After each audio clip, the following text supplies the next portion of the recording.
se partió. Hoy otro niño lloró y esa faceta no me hace gracia. Y ahora vuelven a romper, y ahora vuelven a volver, llenos de vida, llenos de magia. Que con instinto animal, sabes, hay muchas fieras para domar, por eso mismo mueren de pie. Un viento tira su pedestal, en donde supo saciar su ser, tanto el sumiso no va a aguantar. Un viento tira su pedestal, en donde supo saciar su ser, tanto el sumiso no va a aguantar.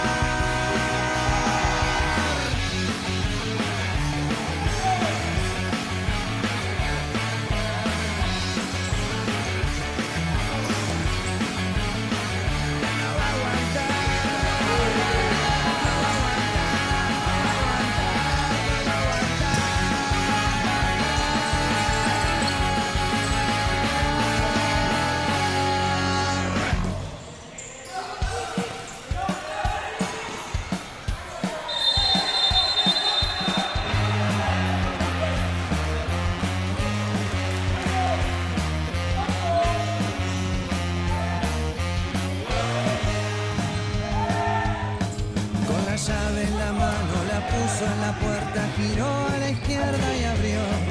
Él quería volver a la noche que tanto deseaba, que siempre buscó.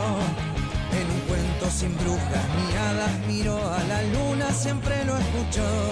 Le contó que ese sueño despertaba misterios dormidos en su corazón. Si pudiera extrañarte un día, decía, estaría muy lejos de vos. Le rezaba un padre sin hijos que no era profeta de su religión. Ese árbol que está frente suyo, testigo no es viejo, algún día nació. Isolado de tantos veranos, sin agua lo mira y le pide perdón. El espejo refleja su esencia profunda, inocente que nadie educó. Es herencia de todo un camino cargado en tristeza y ajeno al